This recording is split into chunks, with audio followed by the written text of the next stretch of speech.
ஹாய்ங்க, welcome to மனோவின் healthy சமையல். So நம்மளோட கிச்சன்ல நம்ம இன்னைக்கு என்ன பண்ண போறோம்னு பாத்தீங்கன்னா மத்தங்காய் எரிச்சேரி கேரளா ஸ்டைல்ல பண்ண போறோம். சோ அதுக்கு தேவையான பொருள் என்னென்ன, எப்படி பண்றதுன்னு பாத்திரலாம் வாங்க.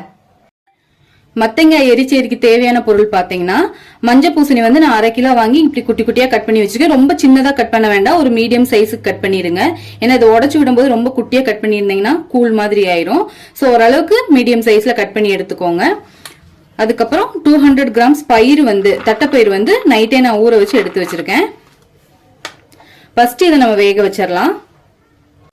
நான் குக்கர்ல வந்து தட்டைப்பயிர் சேர்த்துட்டு கொஞ்சமா தண்ணி விட்டு ஒரு விசில் விட்டு இதை இறக்கிடலாம். ஒரு விசில் விட்டாச்சு. இதை இறக்கிட்டு பயிர் கொஞ்சம் வெந்தா போதும். ஏன்னா இப்ப நம்ம வந்து மஞ்சள் பூசணி சேர்த்து நம்ம ஒரு விசில் விடணும்.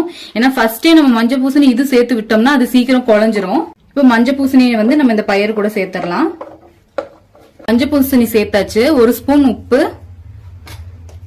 1 ஸ்பூன் மஞ்சத்தூள், 1 டீஸ்பூன் மிளகா பொடி, இதெல்லாம் சேர்த்துட்டு ஒரு விசில் விட்டு இறக்கிடலாம். மத்தங்காய் எரிச்சேரிக்கு நம்ம ஒரு அரப்பு ரெடி பண்ணணும்.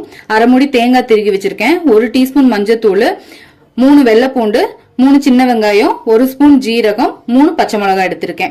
இதெல்லாம் மிக்சியில போட்டு கொரன்னு அரைச்சு எடுத்துடலாம்.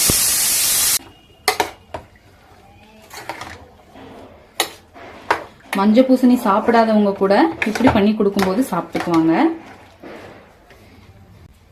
பாத்தீங்கன்னா நம்ம கொரன்னு அரைச்சு வச்சிருக்க தேங்காய் வந்து இது கூட சேர்த்துடலாம்.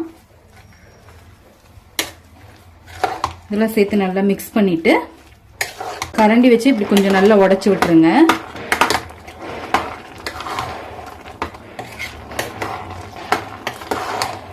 இப்ப எல்லாம் ஒரு சேர நல்லா கலந்து விட்டாச்சு. பயரும் மத்தங்காயும் நல்லா வெந்துருச்சு. நம்ம தாளிக்கிறதுக்கு வந்துட்டு ஒரு கடாயில வந்து தேங்காய் ஊத்திக்கோங்க. தேங்காய் ஊத்தும் போது எரிச்சேரி ரொம்ப டேஸ்டா இருக்கும். சோ நான் 2 டீஸ்பூன் தேங்காய் ஊத்திருக்கேன். எண்ணெய் சூடானதுக்கு அப்புறம் கொஞ்சமா இதுல கடுகு சேர்த்துடலாம்.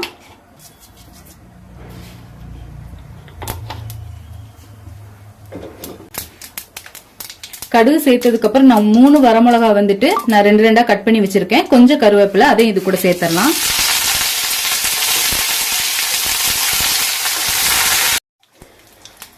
இப்ப இது கூட வந்து நம்ம 1 கிண்ணம் தேங்காய் சேர்க்கிறோம். இந்த எரிச்சேரி டேஸ்ட் ஆகிறதுக்கு முக்கிய காரணமே வந்து நம்ம அந்த தேங்காய் வந்து நல்லா பொன்னிறமா வறுத்து நம்ம அந்த எரிச்சேரி கூட சேர்க்கணும். புளி கலர்ல வர்ற வரைக்கும் நம்ம இதை வறுக்கணும். இப்ப தேங்காய் நல்லா வறுபட்டுருச்சு. பாத்தீங்கன்னா இந்த கலர்ல நீங்க வறுக்கணும். இப்படி வறுத்து எரிச்சேரி கூட சேர்க்கும் போது ரொம்ப டேஸ்டா இருக்கும்.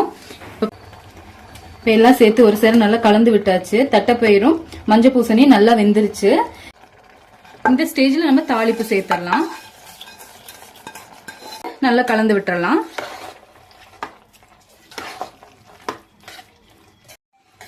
சுவையான மத்தங்காய் எரிச்சேரி வந்து ரெடி ஆயிடுச்சு. இதை வேற ஒரு பாத்திரத்துல மாத்திடலாம். தேங்காய் எரிச்சேரி வந்து நம்ம ரெடி பண்ணிட்டோம். இது மஞ்சள் பூசணியும் அதுக்கப்புறம் வந்து தட்டைப்பயிரும் வச்சு பண்ணக்கூடிய ஒரு ரெசிபி தான். ரொம்ப ஈஸியா பண்ணக்கூடியது. கேரளாவுல பாத்தீங்கன்னா ஓண சத்யா வந்துட்டு இந்த ரெசிபி இல்லாம இருக்காது. ட்ரை பண்ணி பாருங்க. ரொம்ப ஈஸியா பண்ணக்கூடிய இந்த ரெசிபியை வந்து நீங்களும் ட்ரை பண்ணி பார்த்துட்டு எப்படி இருக்குன்னு சொல்லுங்க. ஆரோக்கியமா சமைங்க, சந்தோஷமா சாப்பிடுங்க. அடுத்து ஒரு நல்ல வீடியோல பார்க்கலாம். Bye bye.